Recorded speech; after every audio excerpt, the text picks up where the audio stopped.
Board of Funeral Directors and Embalmers. As we begin the meeting, I'd like to bring to your attention there's a sign-in sheet on the table by the door, and for anyone that would like to make any comments about an agenda item, please indicate so by your name as you sign in. Public comments will be accepted near the end of our board meeting. Ms. Bohannon, would you call the roll? Don Haynes. Here. Chris Lee. Here. Randy Nash. Here. Wendell Naylor. Here. Scotty Porsche. Here. Pam Stevens. Here. Tim Willer. Here. Mr. President, all board members here are accounted for. Thank you, Ms. Lisa. First thing on today's agenda, I'll accept a motion and a second to adopt the agenda for today's meeting. I make the motion we accept. Second. Have a motion by Mr. Wheeler, a second by Ms. Stevens. All in favor, please respond by saying aye. Aye. Any opposed? Motion carried. Second, everyone has had a chance to review the meeting minutes from July 8th, 2025. If there are no corrections or no questions, I'll entertain a motion for the approval of those minutes. Second. Have a motion by Mr. Nash, second by Mr. Wheeler. All in favor, please respond by saying aye. Aye. Any opposed? Motion carries. Before we get into the legal report, board members, I'd like to introduce Mr. Dalton Dyer. He's our new field rep for the West Tennessee area, and I'll open the floor and let him kind of introduce himself to the ones that don't know him. What I know in West Tennessee, what times I've needed help before this position or in another county or something. He's been great to work with, common sense and down to earth, and I think we're going to have a good man for the position. Mr. Dyer? Thank you, Mr. Chris. My name is James Dalton Dyer. I go by Dalton, licensed funeral director, embalmer, certified crematory operator. Been working in the funeral business 15 years and decided to transfer over to this. Also a previous state employee working for Natchez Trace State Park in the Lexington area. I'm looking forward to the opportunity and working with y'all, and we'll be here to do whatever you need me to do. Started July 28th, and looking forward to a long career. So, great career. So, nice meeting you all. Thank you, sir. Appreciate you. All right, next on the agenda, Mr. Bryant, we'll move to the legal report.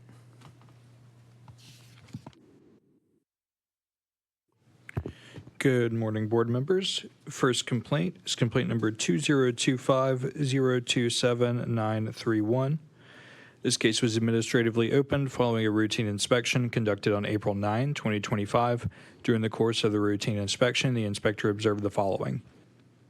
An employee of respondent establishment permitted their funeral director's license to expire on February 28, 2025, and did not meet requirements for reinstatement until March 12, 2025. During the unlicensed period, the employee of respondent establishment made funeral arrangements for one decedent. The manager of respondent establishment replied, stating that the lapse was unintentional due to an error in the system, that upon discovering the lapse immediately took corrective action. Respondent stated that the system information stated that they had the necessary CE credits and that the renewal application and renewal was accepted prior to the expiration of the license. Respondent then states, subsequently, I submitted all necessary documentation to verify my compliance and, in an effort to avoid further delay, promptly completed additional CEUs to ensure that my credentials were fully up to date. Respondent provided a screenshot of CE hours, but was informed by the board office staff that they did not reflect the correct expiration date. Based on the above, we would recommend a $500 civil penalty, authorized via consent order, and a formal hearing if necessary. Thank you, Mr. Bryant. Just for me, can you break down his response kind of in a simple term? I wasn't really sure about his application was accepted and what have you, if you don't mind. Thank you. Sure. I think so. From my recollection, they provided a screenshot of that they had some dialogue with the board office here saying, I think I have my CEs, I think I'm okay. And then my understanding is the board office communicated with them that, no, that's for a different period. The CEs are, you still need to get them. And I think by that point, as Mr. Haynes has said, when you're trying to find CEs with 3 weeks to go, you're going to run into some problems. So question, when they talk about due to an error in the system, are they saying that's the state or is it their system? So I believe what they were saying is that when they were, I'm not positive if they're saying there was a system error in the state that was showing that their CEs were completed, but they weren't, or if that was a little bit of user error of misunderstanding which expiration period their CEs were applying for. I guess the shortest version is short and simple as I can think to make it is that respondent thought they were in the clear. They were informed by the board office that they were not, and that by that time they had a very small window to get their CEs in order. This is actually one, this is kind of that unfortunate situation where the employee in this case works at multiple establishments. So this is one that the board has actually heard before for this individual employee. This rounds out that group of establishments that they have worked at. So it's same individual that the board has heard before on previous complaints for the one individual, same lapse of licensure. I guess my greatest concern is I don't want it to appear they're placing the blame on the state when it's not the state's blame. That it's more their part, that it's not the office that they're blaming, because that, I guess it was a poor choice of words on their part. I just want to clarify it's not the state who made the mistake, that it was the employee. Right. And I think at the end of the day, it's incumbent upon the individual to keep track of your hours, that I know this office goes to great lengths to notify if there are outstanding issues. And even if, I guess, even if I can imagine the worst case scenario where it really is an online system, but you're being told that your hours still aren't good, should get some more Cs just to be safe. I mean, I would rather be safe than sorry on that personally. Any more discussion or questions? If not, I'll entertain a motion. I make a motion, we accept council's recommendation. Second. Have a motion by Mr. Wheeler, a second by Mr. Haynes to accept council's recommendation, $500 civil penalty, authorize via consent order and formal hearing if necessary. All in favor respond by saying aye. Aye. Any opposed? Motion carries. Number 2. Second complaint is complaint number 2025-027941. This case was administratively opened following a routine inspection conducted on April 9th, 2025. During the course of this routine inspection, the inspector observed the following. This respondent for this complaint is the employee from the previous complaint. And just as a reminder, their license expired on February 28th, 2025, did not meet the requirements to reinstate until March 12th, 2025. And during that unlicensed period, they made funeral arrangements for one decedent, and respondent reiterated their reply from the previous complaint. So based on the above, I would recommend a $250 civil penalty, authorized via consent order, and formal hearing if necessary. Any questions or comments? If not, I'll entertain a motion. Motion to approve council's recommendation. Second. Have a motion by Mr. Haynes, a second by Mr. Wheeler to accept council's recommendation of a $250 civil penalty and authorize via consent order and formal hearing if necessary. All in favor respond by saying aye. Aye. Any opposed? Motion carries. Number 3. Number 3 is complaint number 2025-033401. Complainant, the next of kin and informant for the decedent, stated that they worked with the respondent regarding death certificate information. Complainant stated that on May 27, 2025, they spoke with the respondent on the phone and requested a copy of the death certificate. Spoke with the respondent again on June 4th, 2025, asking what address the certificates had been sent to because they had not been received. Complainant stated that respondent had an erroneous address. Complainant stated they corrected respondent and verified that the address provided was not the one on the death certificate, which respondent allegedly stated, quote, "You can still use the death certificate because it will take a long time to fix. I'll send an amendment, but I will send you 2 more death certificates because I know you need them," end quote. Complainant said they received the certificates on June 10th, 2025, but don't want to assume that respondent will make the amendments and provide them to complainant. Respondent stated that complainant had provided the information for the death certificate and that they had inadvertently typed in a mistake. For example, if the address provided was Summer Hills, respondent accidentally left off Hills when typing in the address. Respondent stated that they did inform complainant that it would take a while to get the death certificate amended with the correct address on it, but that they would send complainant the ones they had because they knew complainant needed them and would follow up and send the corrected certificates upon receipt. Respondent stated that they had no reason to intentionally change the address and that it was a mistake they were working to correct. Respondent sent legal a copy of an affidavit to correct minor errors on death certificate, one dated June 4th, 2025, 1 week before the complaint was filed, and again on July 11th, 2025, both addressed to vital records. Based on the above and the information provided that shows they are in the process of getting those amended, we'd recommend closure. Any questions or comments? If none, the board will accept motion. Move for approval. Second.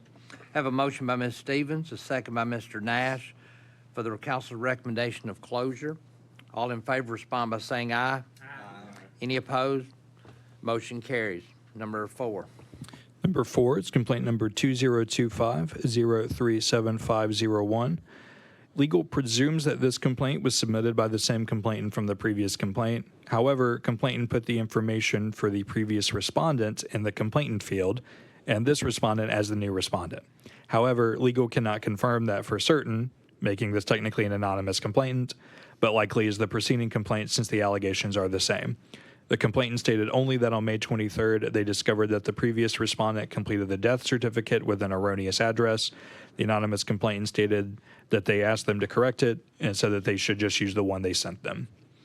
Respondent in this complaint is the equal owner of the funeral home along with previous respondent. Respondent stated that they were not present during the service in question and was unaware of any concern until they received the complaint. Respondent stated at no point were they contacted by the family or any involved parties to express their dissatisfaction. Respondent stated they acknowledged the clerical error of an incorrect address on the death certificate, provided it was not intentional, and that they have made the necessary steps for correction. Based on the above, the anonymous complainant, or even if it was the complainant from the previous complaint, has articulated no allegations of laws or rules broken by respondent in their individual additional capacity. Complainant does not even mention respondent by name in the filing of their complaint, and respondent appears to have been included only because they are part owner of the funeral home, who is also not a named respondent. Respondent states that they were not involved in this situation directly and that they were not even aware of the issue until they received this complaint. Based on the above, we'd recommend closure. Any questions or comments? Move for approval. Have a motion by Ms. Stevens, a second by Mr. Wheeler to move on the council's recommendation of closure. All in favor respond by saying aye. Aye. Any opposed? Motion carries. Number 5. Next complaint is complaint number 2025-034811. This case was administratively opened following a routine inspection conducted on May 14th, 2025.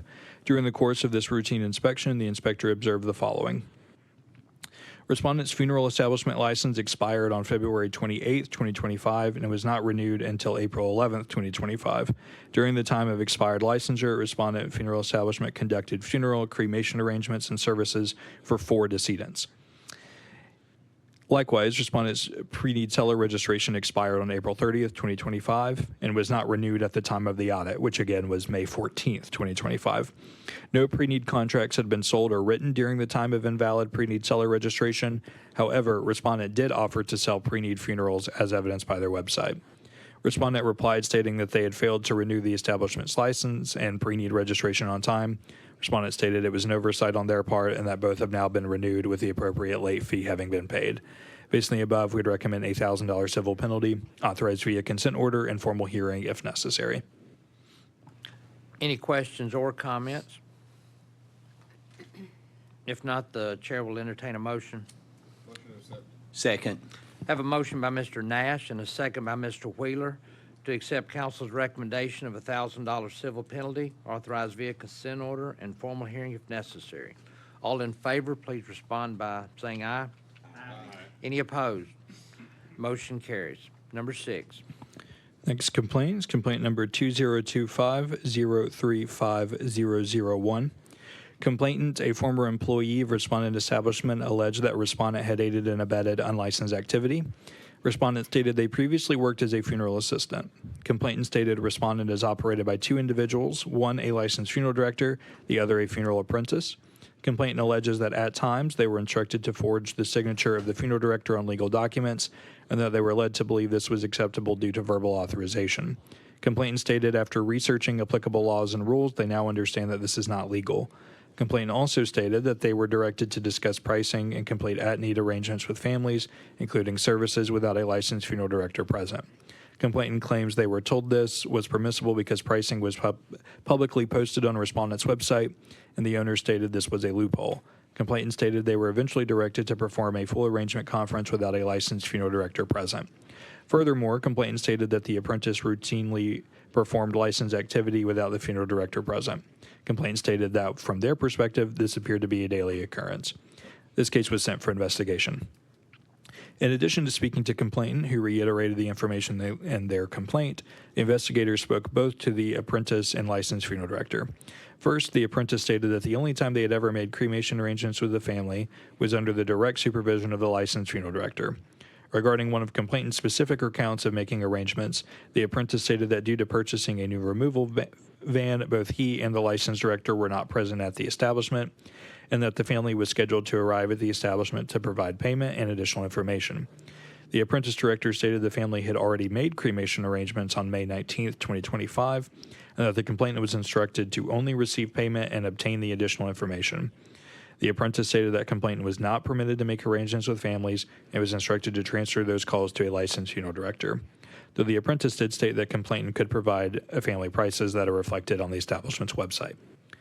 The licensed funeral director largely reiterated what the apprentice has said, stating that for the specific instance identified by complainant, cremation arrangements were made over the phone with the decedent's son on May 19, 2025, and that on May 28, 2025, the son came to respondent establishment to make payment, select songs for the memorial service, and gave additional information for the memorial programs.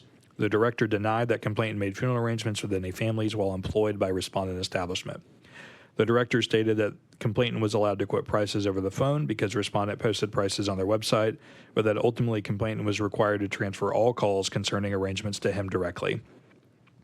The funeral director confirmed that the apprentice was allowed to assist with cremation arrangements under his direct supervision and provided that complainant was not permitted to complete insurance assignments or other documents and was not allowed to notarize any documents or sign his name to any documents. Legal attempted to contact many of the families that complainant indicated they had worked with. Of the 6 names and numbers provided, only 2 returned legal's calls. One indicated that they had primarily worked with complainant throughout the process, but also provided that they were the 20-year-old next of kin who had lost their mother and that another family member had handled the arrangements on their behalf at their request.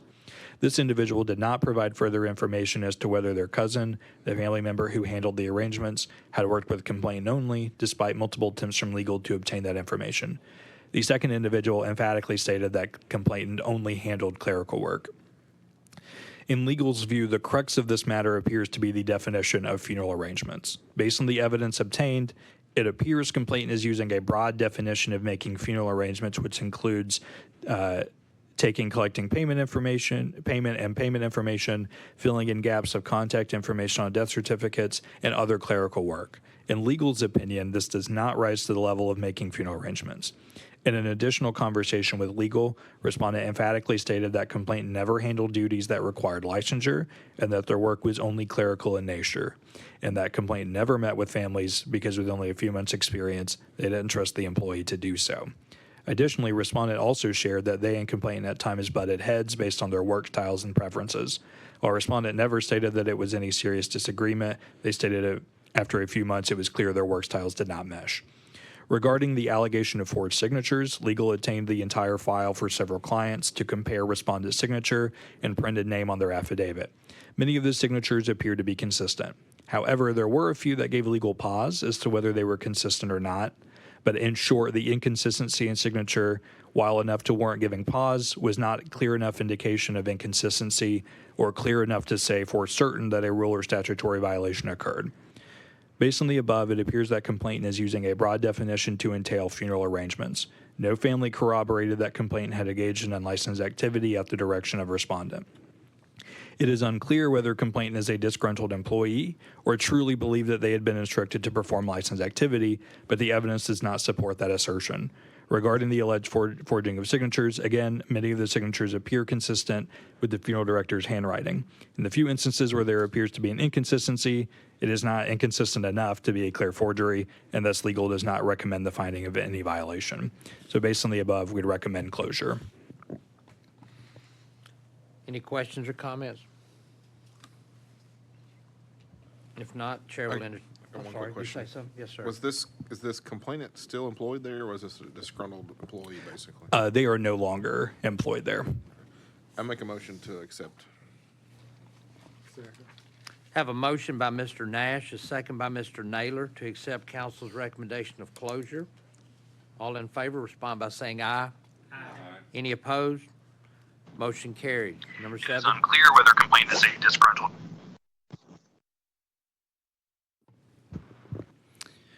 All right, and number 7 is complaint number 2025-036701. Complainant stated they contacted the owner-manager of respondent establishment on June 12, 2025 to make arrangements and received a price estimate. Complainant stated they drove to respondent's business, but that the owner-manager was not present. Complainant stated they contacted respondent again on June 13, 2025, picked an urn, selected an engraving, and paid in full. Complainant alleged that respondent said they would mail complainant a copy of the contract, but respondent never did. Complainant said that ultimately respondent called complainant's sister, who then signed the contract. Complainant stated a week later, on June 19, 2025, her sister received a call from the coroner's office stating that respondent had not yet picked up the decedent's body. Complainant stated their sister provided that she had called respondent every day in the previous week because the coroner continued to call her, and that respondent had not been answering the coroner's calls. Respondent alleged that her sister was told by respondent that there would be an additional charge for cleaning due to decomposition and bugs, but that respondent had still yet to pick up the decedent. Complainant stated they called respondent several times and was sent a voicemail and only received a call back when they threatened to file a complaint. Upon receiving a call from respondent, complainant states they were told by respondent they did not pick up the body from the coroner's office because the urn didn't arrive.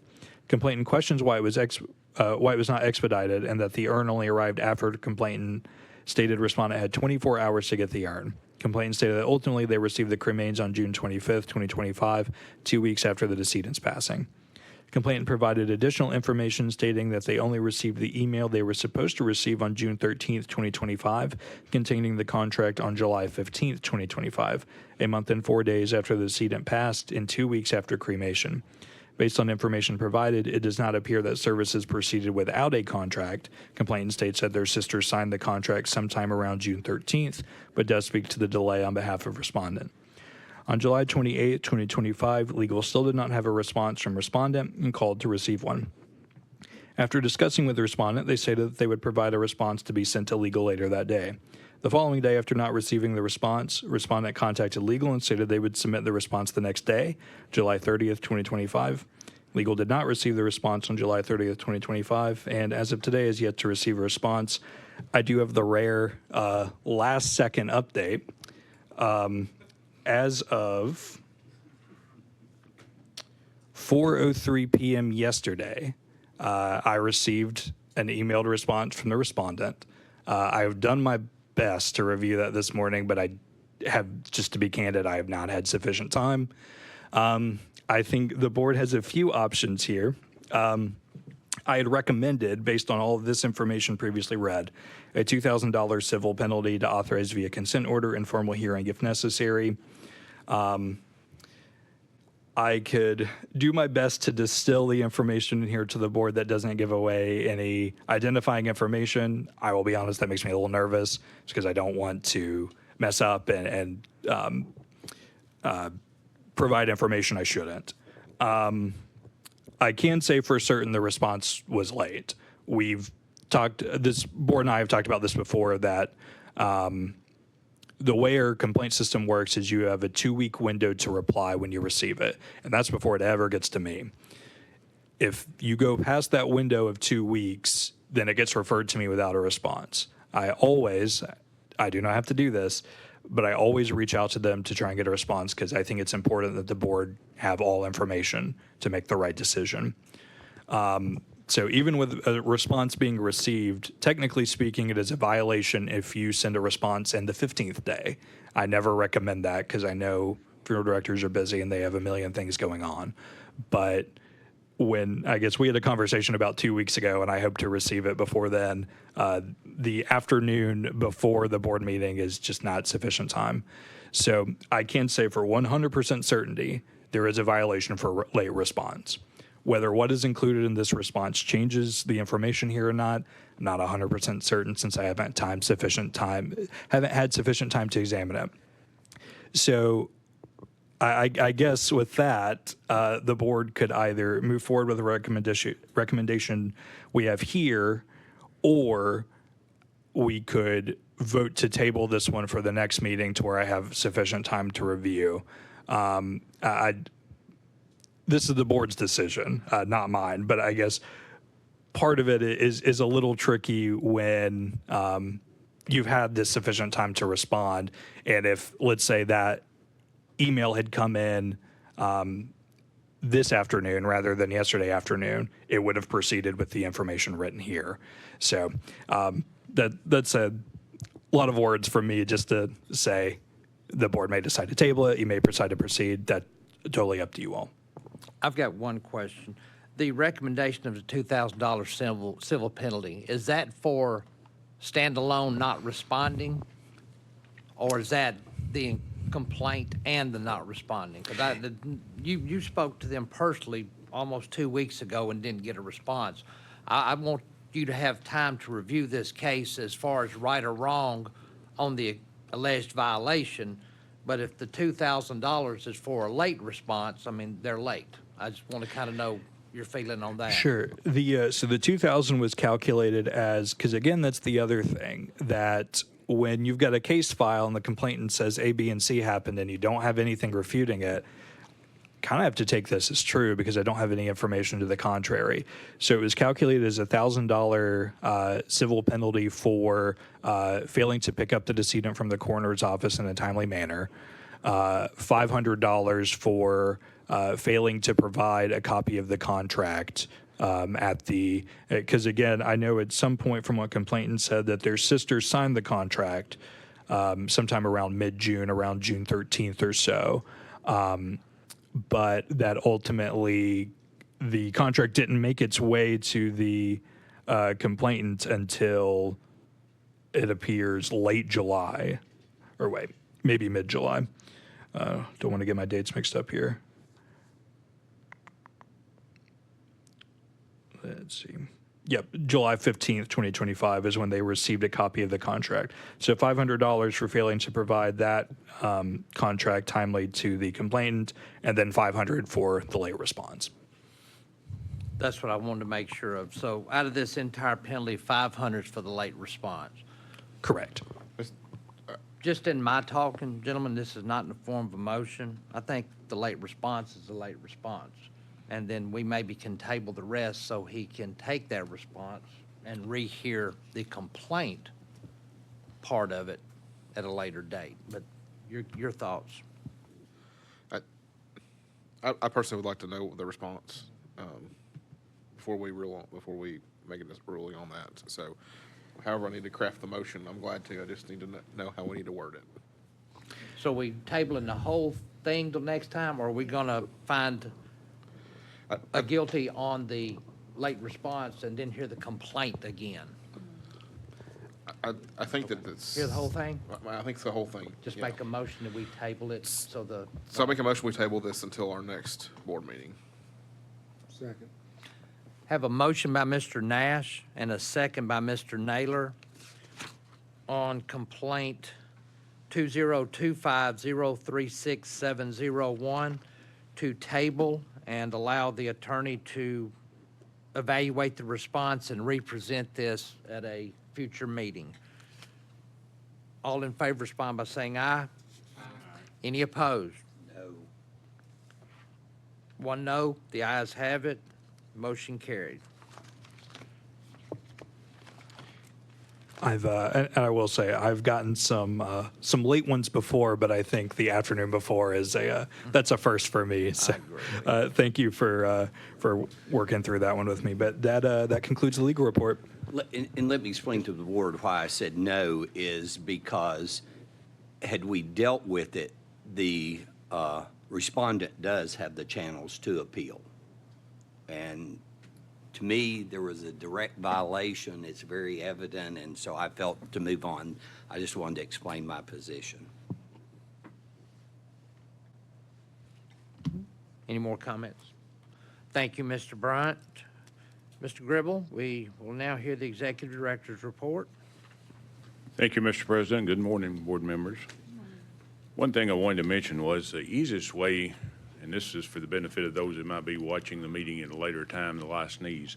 The easiest way for a licensee to check their continuing education credits, and the most logical way to read it, is to go to verify.tn.gov, verify.tn.gov.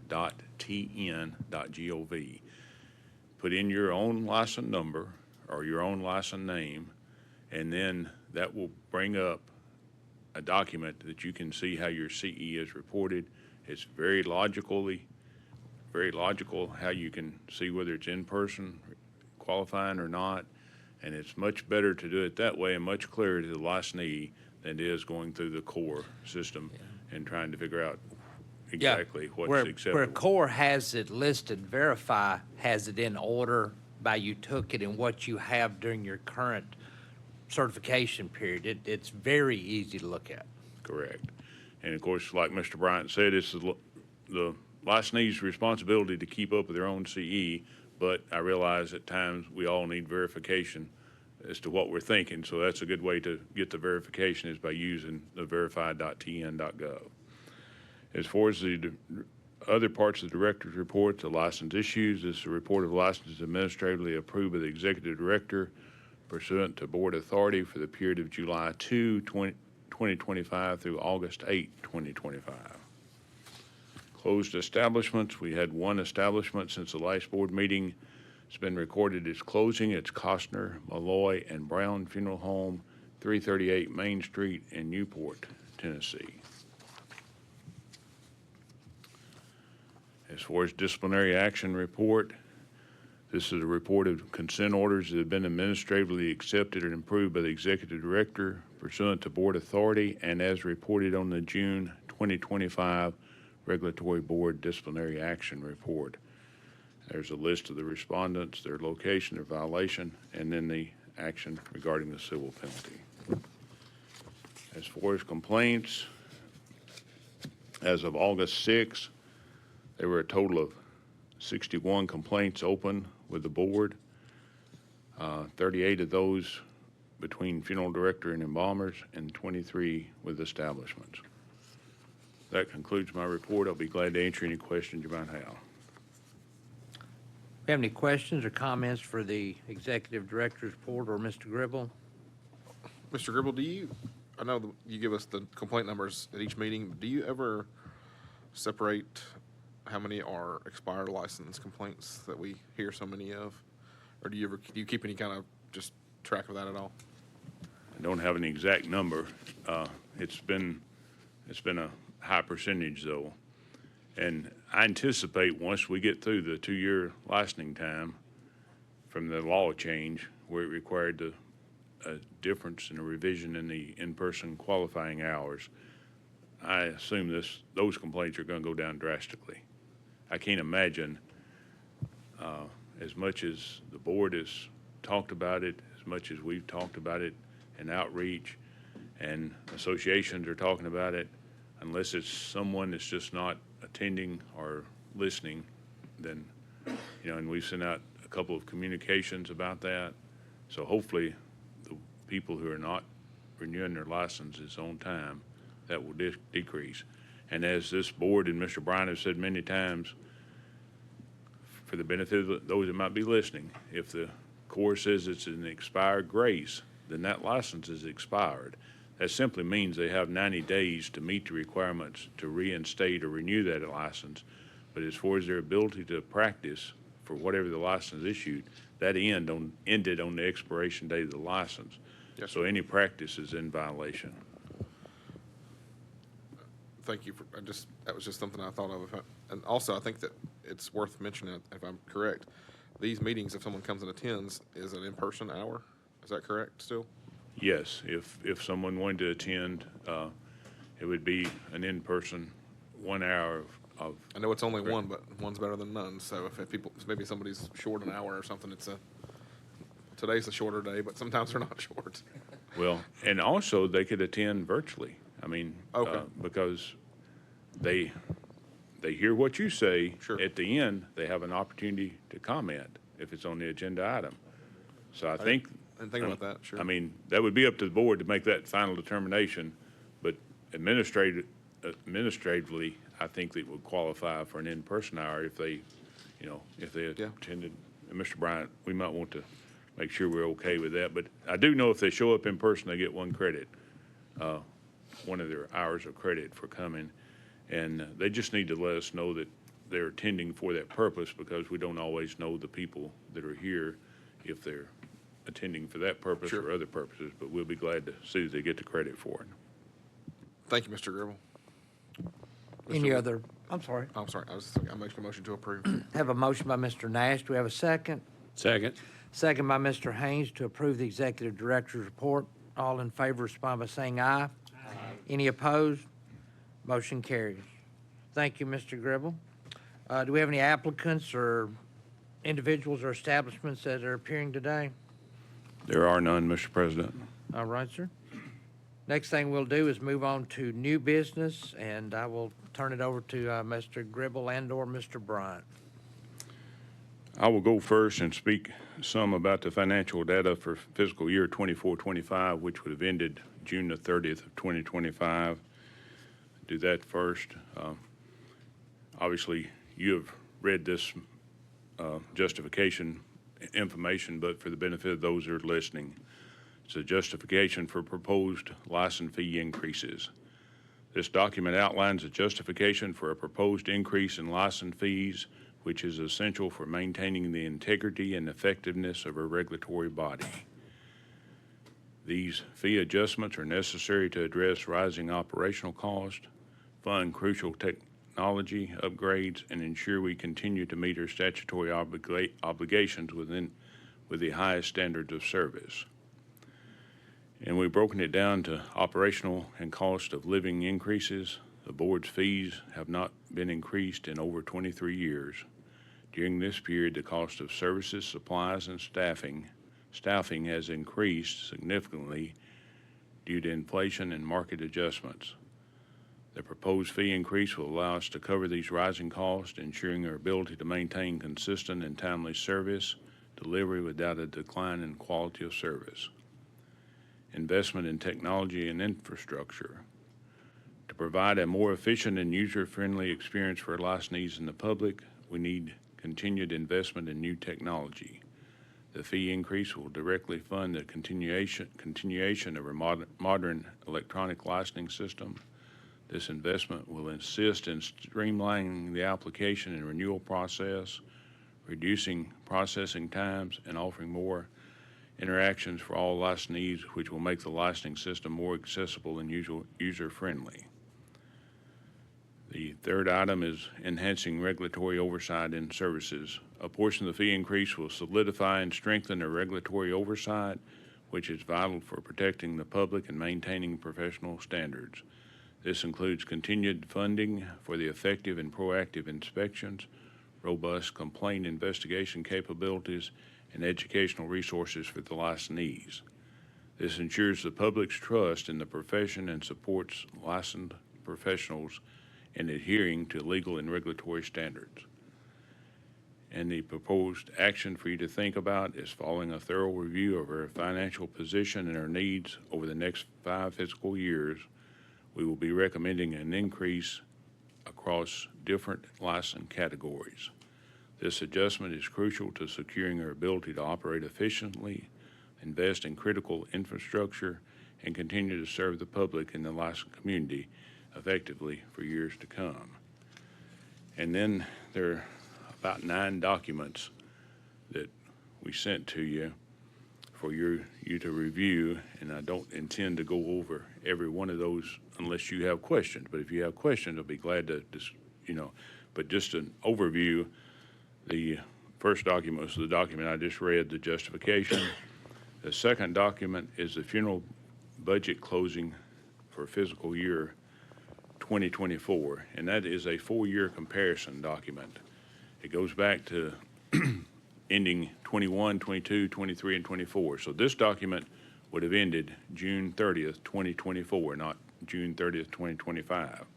But this is, let me say this here, the June 30th, 2025 is not completely finalized yet. So we're not going to have just a hard number that we can put down today. We'll have that in a few weeks or a couple of months. But there's sufficient information that we have for that for you to make, your deliberations and your thinking. But I guess the best way to do this is if you look at this 4-year comparison and you go down to the fiscal year balance, which is 5 items from the bottom. Then ending on June 30th, 2021, we had a deficit of $68,183. The next fiscal year, during that fiscal year, we had a positive of $201,509. Then you move to June 30th, 2023, we had a deficit of $206,714. So typically, for all the number of years I've been here, every other year, one year we'd have a positive, next year we'd have a deficit.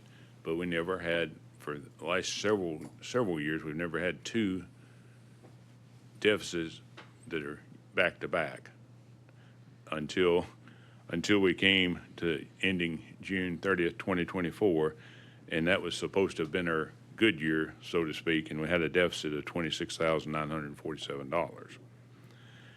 Now, if you go down to the very bottom, you can see the board is not broke. I mean, we've got some reserve money, but you can see also how that's decreasing. So at the end of June 30th, 2024, the reserve balance was $1,098,434. I would say 1.1 million to round it off was what the balance was at that time. So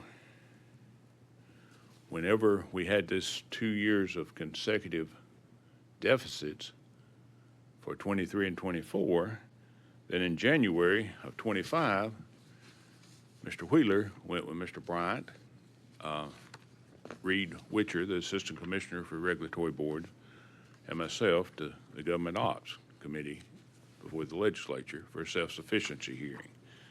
And I included an email there that I'd sent to Mr. Witcher on January the 17th, because what was their plan?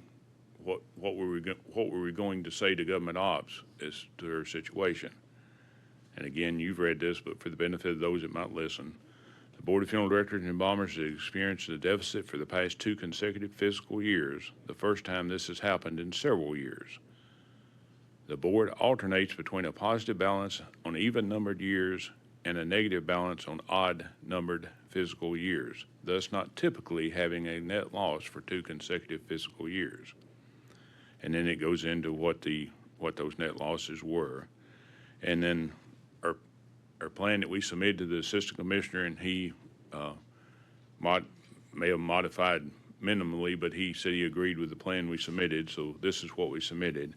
The board staff intends to monitor the revenues and expenses, which we've done, carefully examining the financial data monthly, which we work with a financial person in the Assistant Commissioner's office on a monthly basis to get the financial data, and work with administration and the board, which we're doing, to determine next steps. But as of January 1 or January 17, 2025, the plan was to use monies from the reserve balance and not propose a fee increase. So we wanted to finish the fiscal year, which we finished on June the 30th, 2025. So the next document is what we call an NPS, or a net position statement. And these figures are approximate, but they're very close as to how the final figures will turn out. And the easiest thing for you to do is to go down about 3/4 of the way down that line that says net surplus and deficit. And it says period 1, and you can look up, that's July 2024, and it goes all the way through June 30th, 2025. I'm not sure if if the green and the red shows up on your documents or not. It does, okay. So you can see that we had, the only month that we had out of the whole year for positive revenue was July. Every other month, there was a deficit. So you get all the way to the end, and our deficit for the fiscal year of 2025 is going to be close to $340,000. It might go down a little bit, it may go up a little bit, but approximately $340,000. So you can see that the next figure down below that is a figure of $758,923. So you see now that the $1.1 million reserve has gone down to I'll round it off, say $760,000. And again, that's give or take a few dollars one way or the other. So that obviously brings us to a presentation to you to consider board fees. Today, we do not need a specific dollar amount. What you're going to be asked at toward the end of the meeting by Mr. Bryant is for authorization for legal to proceed with rulemaking package. But we do need a robust discussion among the board members as to what you think about these fees that have been proposed. And these are fees that have been given a lot of consideration, and a lot of numbers, pencil's been put into the numbers. And, also, the last three things I sent you were the funeral fee analysis, the financial projections with increases, so that it shows that the board would be self-sufficient if these increases were adopted and put into place. And then, our current number of licensees and registrants, which clearly indicates that most of the impact on changing the fees is going to be mostly with funeral directors and embalmers. Number-wise, there are more of those than there are any other category. Next being the establishments. However, as each of you know, some funeral directors also have an embalmer's license. So sometimes when whatever the fee increase is that's adopted could affect them, the individuals, both funeral director and embalmer. Now we've got 1,864 funeral directors, 1,213 embalmers. I would say we have less than 5 that are embalmers only. So basically, you got 1,860 of those people that are going to be, I'm sorry, not 1,860.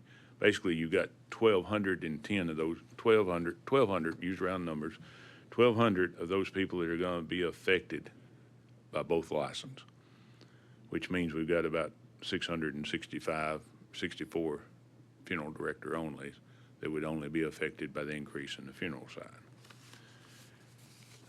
I know this is sensitive, and I know it's a position that none of us wish we were in, but we have to address it because each board has to be self-sufficient.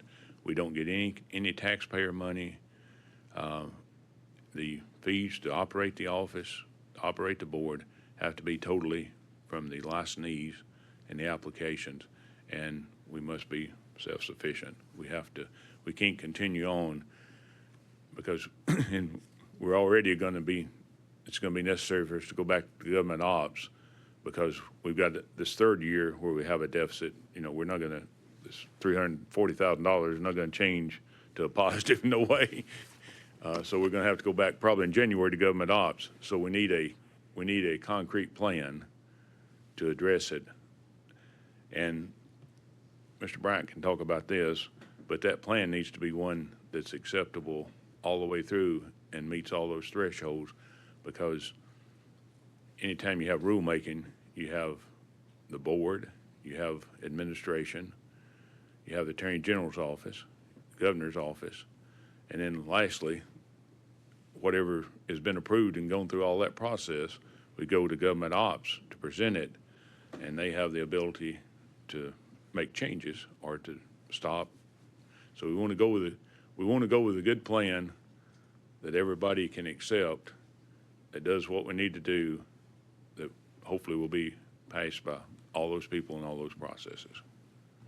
I've talked a lot more than I normally talk, but I'll be glad to answer No, whatever I've questions got you one have. quick question, and then being that this is here and this is introduced into the record, my question is, do we have a extra copy of the draft of proposed application and license fees? And the reason I'm asking if it's permissible, I noticed Mr. Batson back there, and over the TFDA, I would definitely like to ask his input as well if we get to that point. Ms. Bohannon can put it on the screen for you. Okay. I've got, The red line version, Lisa, would be best, I think. I've got a, I'm talking about the proposed new fees, that the one? I think Yeah. it's 2 pages. For funeral directors, embalmers, establishments, Okay, so apprentice. That would be the last page there. Mr. President, I have a couple questions. whenever Yo, you're ready. absolutely, yes, sir. Let me, can I interrupt you just a second? Mr. Bryant may have a couple of things that he could say that would help answer a few questions before. I think Mr. Lee wants to see the other version, that's the one I think he wants to see. But So, yeah, just really briefly, I was going to say this document that's on the screen now is basically just a easier to digest version of the red line document. Everything that's reflected here is reflected in the red line, which this board, all of you have seen at least one red line on the previous rulemaking before, but anything that's in blue and underlined is the new price that would, for those fees, and strike through in red is what's being removed. It is strictly those numbers. There's no language that's changing, anything like that, where essentially this rulemaking package would be just changing out one number for another number. No definitions or anything else changing along with that.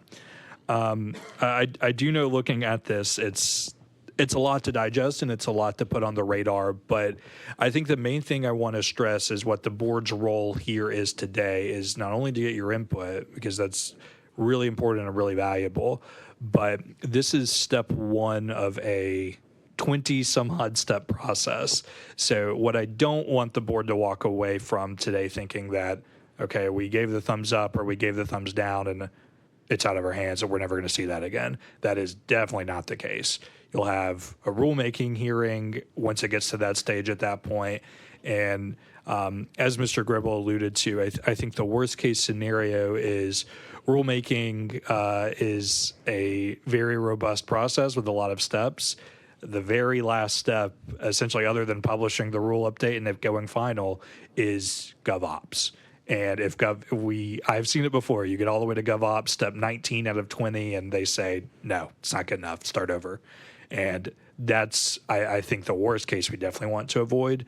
So I do know that, and being on the email chains, that these lot of thought and a lot of math, which is well above my head, went into these numbers, and just wanted to say they were certainly not arbitrary in any way. But if there are any questions about kind of the rulemaking process and what that looks like, happy to answer any of those questions. Got one other thing, Mr. Lee, I wanted to point out, and I forgot it when I was making my earlier statement. None of these proposed fees would increase more than 100%. However, back in 2002, at that time, there was increases of 235% to some of those fees. So that doesn't change I know that doesn't change what's going to need to happen now, but it kind of gives you a perspective that none of these fees, the largest increase would be to the establishment, and that's 100%. So none of the proposed increases would be more than 100%. Some being less than that, in the 60 to 70% range. And another thing, I took some time to put in what a fee was back in 2002 when this last increase was done. And if you did like 3% or 5% and compound it every year, it's interesting to do that to see what fees would be now. So, I mean, things have gone up, as we've talked about. But anyway, I've said enough. It's for you and your questions.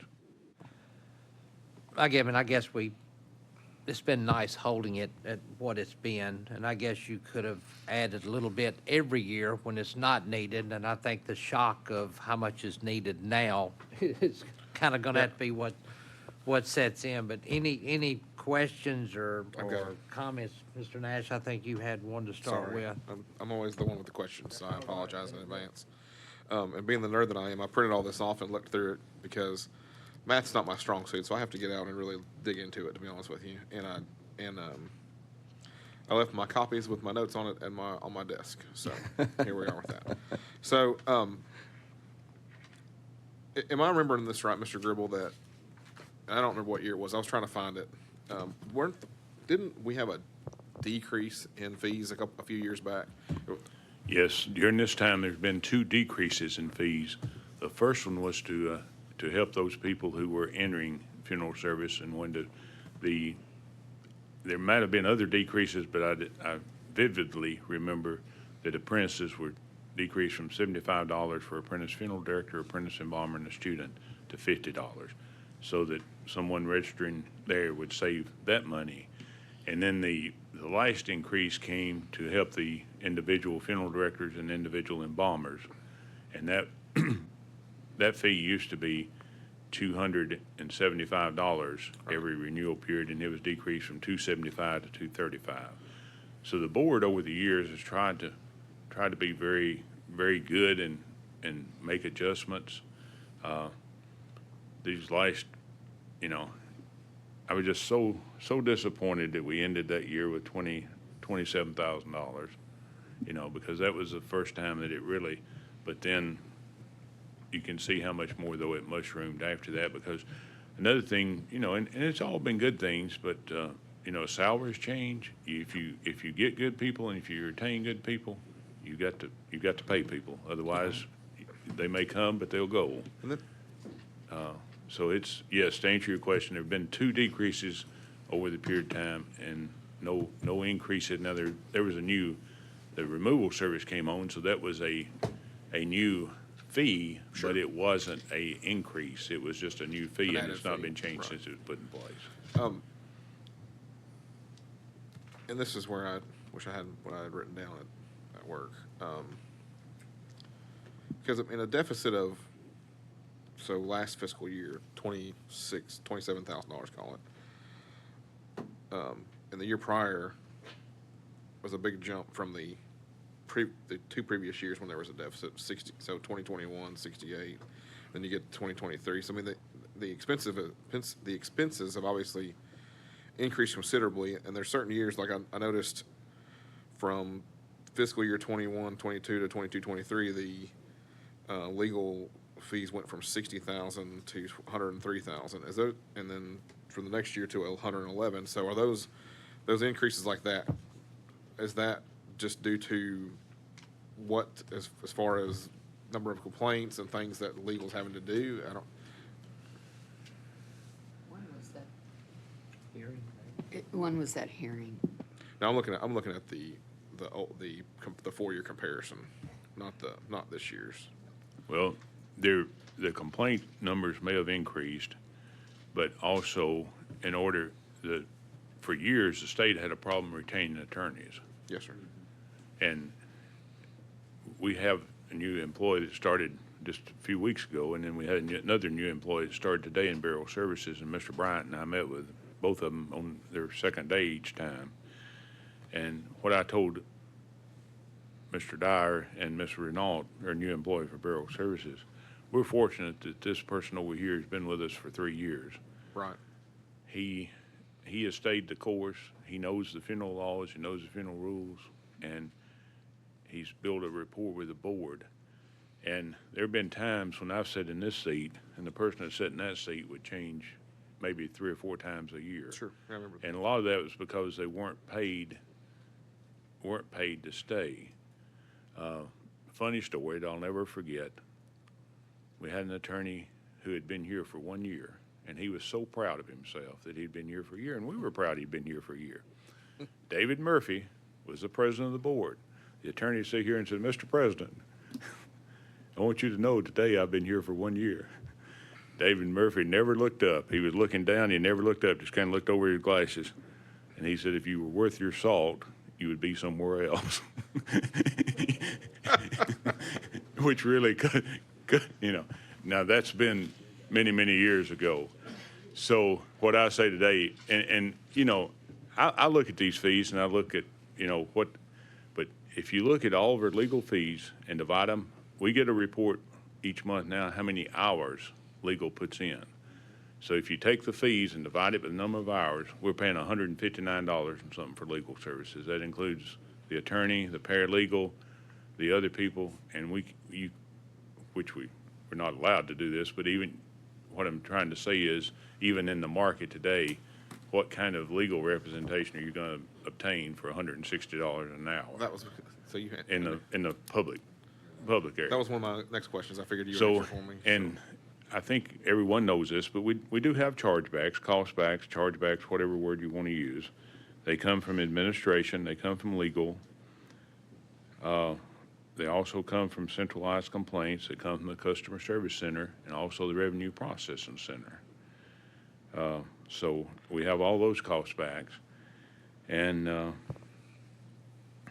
there's, we try to be efficient in the things that we can control, such as travel. I mean, this travel here, this includes the field representatives, the investigator includes the board's travel. I've not had any travel that's been charged to these fees unless it was like speaking somewhere, doing outreach or something like that. My expenses traveling have been very little involved in this. Or if I know at times I've had to go to different court events and, there may have been a parking charge or if I had to stay overnight. But, the board members have been very efficient in what they do, the field reps, and we consistently talk with them about when they need to travel or the investigator, be as efficient as possible. And so I say all that to say, we've tried to be as judicious as possible and watch what we spend, where we spend it, and how we spend it. But yet, we want to equip our employees with the things that they need to operate. And, technology is not cheap. It costs money because each one has a laptop, each one has a cell phone, each one has a printer, each one has a vehicle that is a state lease vehicle that, we provide for them, and of course the expenses there. So a lot of these things we don't, it's not like we've got $100,000 we're spending for advertising and that could be cut from $100,000 to $20,000, and save $80,000. There's just not a lot of places that we can cut, I don't think. I got two more questions, two quick questions. I'll be done, I promise. Is it common in other regulatory boards for it to be the 1 year deficit, 1 year, the alternating years like that? I'm not sure. I don't think it's as common with some of the other boards. My understanding, and this is before I came, but my understanding was, well, I do know this, at one time, every license that this Board of Funeral Directors and Embalmers issued expired June the 30th of every year. Then we went to a 2-year licensing period. They still expired June the 30th, but so that you don't have everybody trying to renew at the same time and everybody competing for, resources to do it with and to better allocate for staff, then each board put in a staggered licensing period. But my understanding was the funeral directors pushed back so hard that they didn't want their expiration date changed. So the people who had a license still, so if you're sitting on this board, or you're one of the employees sitting out here like me that's got a June 30th expiration date, you had your license for a long time, or your license was then issued in June. You mean a bunch of undertakers didn't want you to change something? You wouldn't think of that, would you, Mr. Knight? Wouldn't think about that. My last question was, this is something I know we've talked about previously with a couple of complaints over the last year, is there's every now and then there's difficulty collecting the penalty fees from time to time. Is there a lot of that, or just those isolated cases we talked about? Mr. Bryant may want to speak to it after I get finished. I'm sure he will. I'm going to submit to you, it's very isolated, and as they say, the problem's been nipped in the bud. Yeah, I It's, thought so. I just was. That was just, And Mr. Bryant can speak to that further. We've had one or two situations to where they attempted to take great advantage of it, but sometimes you lose a battle and win the war. And I think we've won the war on that. I think the people that are now going to sign consent orders are going to pay them because, well, we had a situation, just lately, and we just tell them, you either pay it or we're going to open new complaints for you didn't follow a board order. And I don't think the board's going to be very lenient when that comes to them. So I think the issue's been addressed, but Mr. Bryant may want to expand. Yeah, and just to speak on the question of kind of, is that a recurring issue or an isolated incident? I think so. I won't necessarily brag in the same way my predecessor did, but so I will have been here 4 years in September, and I think as far as sending to collections, I think in that time I've had 3, maybe 4 in 4 years, very rare. And as Mr. Gribble said, that was enough where I worked with another attorney of what language do we need to add to these to give it more teeth, and that has been accomplished. So I don't anticipate that being a problem moving forward. And if it is, if there ever is a situation where a respondent signs a consent order but doesn't pay, and we have to send to collections on that route, I think it will be much more difficult for them in the long run. thank you for answering all my questions. Sorry for all the questions, guys. So I have a couple things to say and then a couple questions. Of course, when I worked in government, in the court system, we were eat what you kill or kill what you eat, and we were self-supporting, and we had 73 employees, and we dealt with about a $6 million budget yearly. Of that budget, most of it was employees' pay raises, their benefits, the retirement, and we go back to where if you want to retain, and we've got a new employee, Mr. Dyer, just coming with the state, the last thing you want to do is hire someone, train that employee, and lose them within 6 months, because it's cost us more to train him and then lose him to a higher paying job. And much like our attorneys, so I think it is something we have to look at. I work for a large funeral home. They furnish our health care. Tomorrow is our open enrollment. Our health care is going up 15% per employee. That's a jump. And that's a lot of money that employer is paying. So that's the way we have to look at it with the revenues we take in. We want the best we can have. So last night I stayed up a little later than I should have because I'm a figures person. I looked at some of the things, and one of the things I looked at was apprentices. They are paying a very small fee to be an apprentice. When you have a large establishment, unfortunately, I'll say this, apprentices come and go. Some of them you don't even retain 3 months, and they're out the door. So my question would be to Ms. Bohannon, how much time is invested when an apprentice files with the state? And would it not be safe to assume their $50 fee is a drop in the bucket to what it's costing the state to do the paperwork and all? And I don't mean to put you on the spot. That's fine. I would say it would depend if they follow the instructions correctly for the applications. I would say 3 days max, but if we have to get in contact with them to get the necessary documents and stuff like that, I can't really give you a time frame. It depends on the individuals. Some individuals are more proactive, and then some aren't. So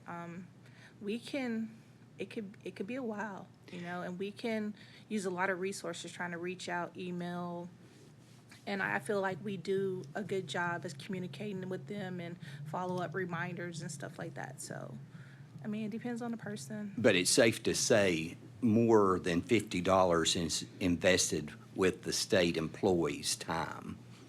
Talk a little bit about the quarterly reports and the maintenance of those and how they come in Okay. and recontacting them and things like that. Okay, it would be more than $50, and this is my opinion. Also, when quarterly reports come in, they come in through the mail, email, fax still. Some people still fax. So, I mean, it's a lot that goes into that also. And say your apprentice sends it in and you sign, they don't sign.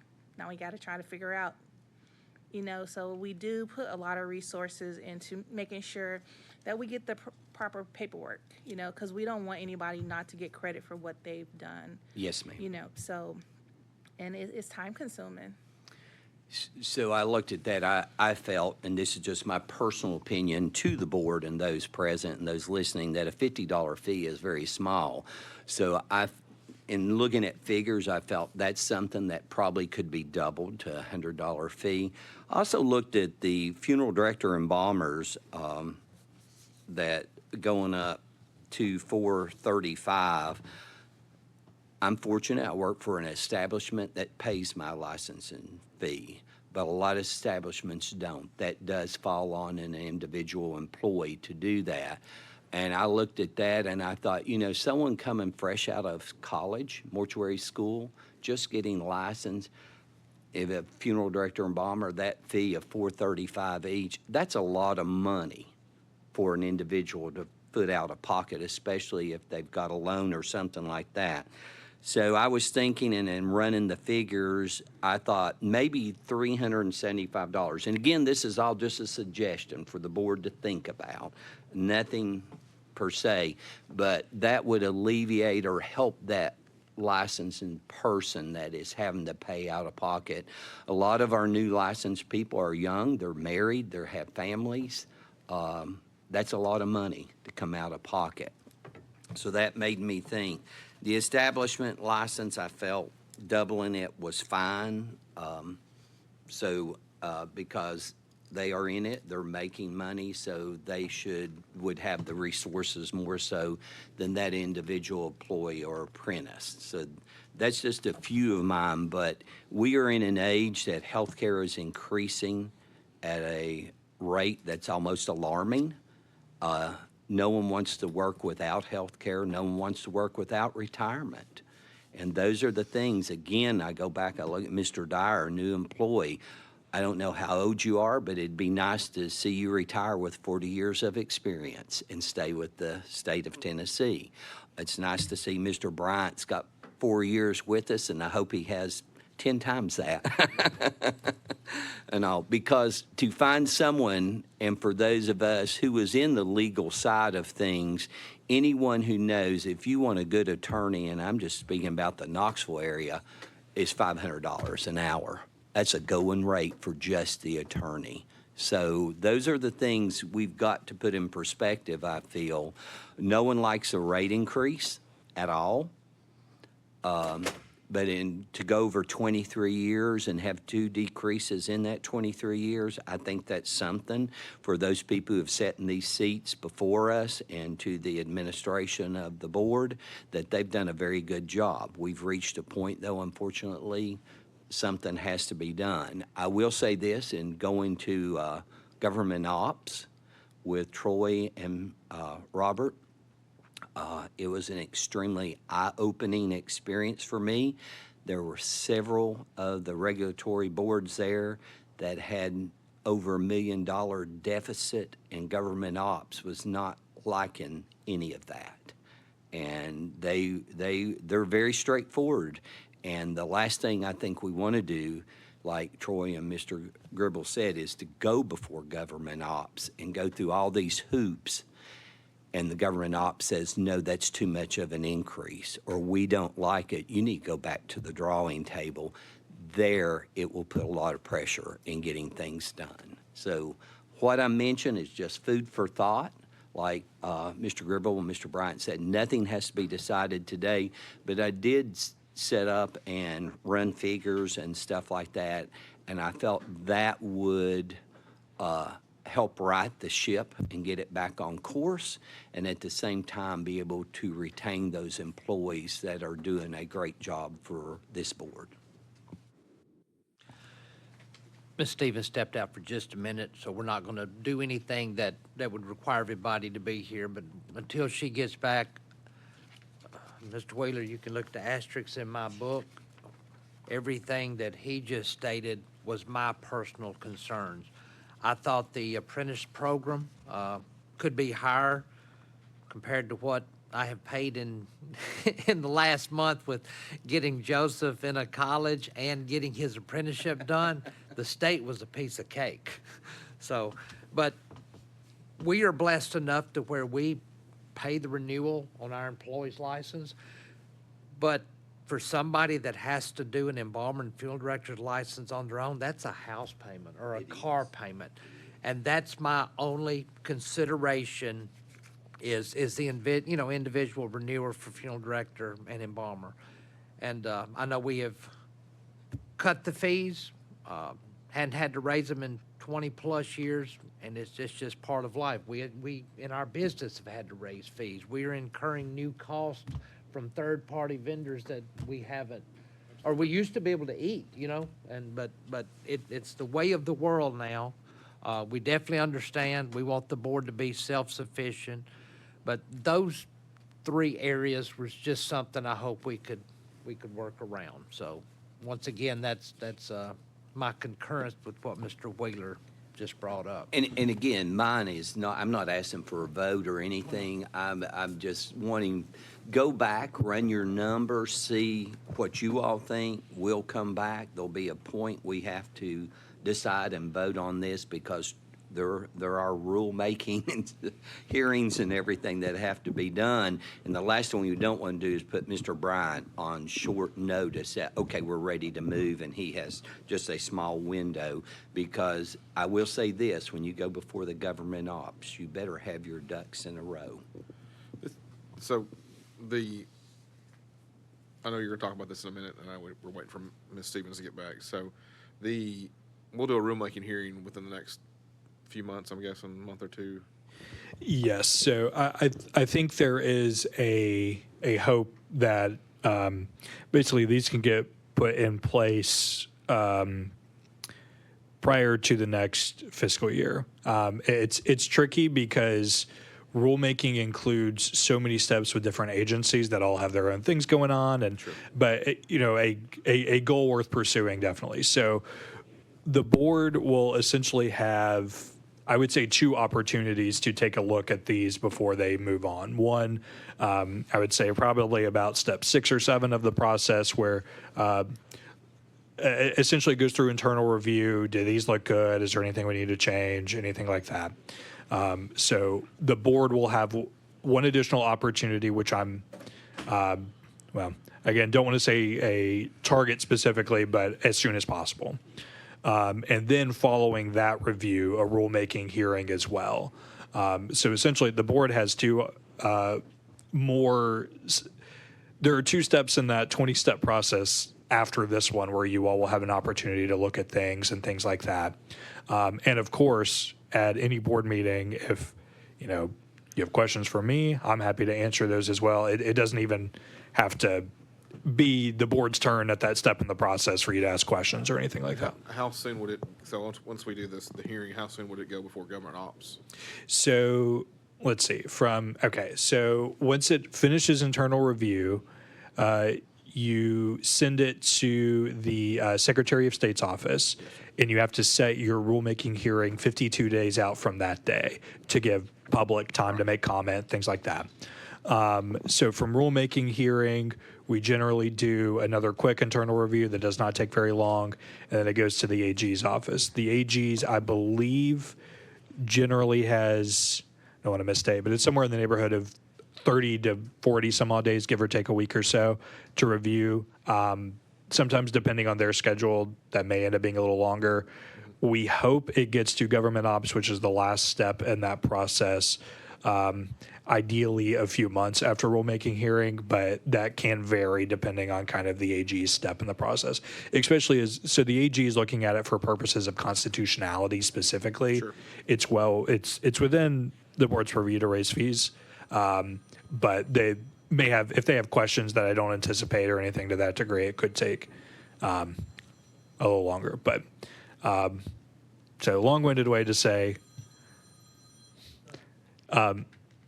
hopefully not very long, but if it does appear that there's going to be a delay to some effect, I will definitely let the board know at a meeting. Okay. Thank you. So basically today, so the steps will start and the time frame. You're requesting the board to authorize legal to start preparing a rulemaking package. Correct, So yes. that's what we need to do today, gentlemen. Essentially, the request today is just, this is step one of the process. Can we start those steps, knowing that the board will have 2 more opportunities to review Is that them? needed in the form of a motion? Yes. It will be. Do we have any more questions or? Just real quick, so September, we're not meeting. So ideally, what would you look for in October from this board? So my sincere hope, and I feel pretty optimistic about it, is that by the October meeting, things will be ready for the board to review for that, not a rulemaking hearing, but for, again, what I would say is step 7 or 8 of the board's review of the rules, how they have progressed. I'm sure administration will look back on, the thoughts and recommendations you all had, and kind of review from there. So my hope is that by October meeting, it will be ready for that 7th or 8th step for the board to take a look at it. Won't be the rulemaking hearing just yet, but that's my hope, that it progresses internally at that pace. Mr. Porter, did you have a question, sir? What we're fixing to vote on is for them to look at, not what we're showing it. That is correct. For them to start the process of forming a rulemaking package, nothing more. And they're gonna come back with. Yes, sir. Yes, sir. I look at the same thing, but I don't know anything about what y'all mean. I just know business, and it's usually the establishment always takes more of the burden. And I was, just looking, it seemed like this, and I know some of y'all, but it seemed like the establishment probably should take more of the burden than what they are. So, I was just suggesting that, and maybe, there might be some establishments across the state that only have 3 employees, but there might be an establishment that's got 40 employees. Right. I just wonder if there's a step process where you can do a fee rate where if you have 10 employees, this is your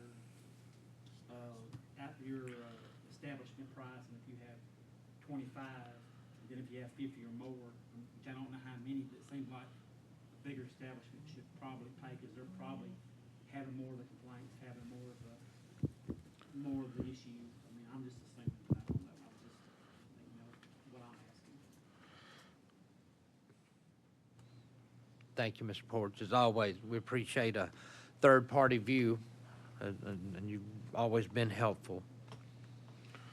Any other comments or questions? Okay, then I'll entertain a motion. The motion would be to authorize legal to proceed with the rulemaking package. I'll make the motion. Have a motion by Mr. Nash. Second. And a second by Mr. Wheeler. All in favor, please respond by A. Aye. Sorry, aye. Any opposed? All right, motion carries. Apologize, gentlemen. Did that wrap up new business, Mr. Gribble, Mr. Bryant? I want to make sure we covered everything in that before I moved. As far as I know, sir, yes. Okay. Any other new business to come before the board? Ms. Bohannon, do we have anyone sign up for public comment? No, sir. All 3 of y'all back there and nobody, nothing? What about teams? Anybody on teams? Anybody on team? Nobody on Teams. Thank you, Ms. Bohannon. There's a note before I request a motion to adjourn that we will not be meeting in September, and the next meeting of the Board of Funeral Directors and Embalmers will be October 14th, 2025. If no questions, the chair will entertain a motion to adjourn. Have a motion by Mr. Nash, second by Mr. Naylor. All in favor, respond by saying aye. Aye. Any opposed? Motion carries. Thank everyone.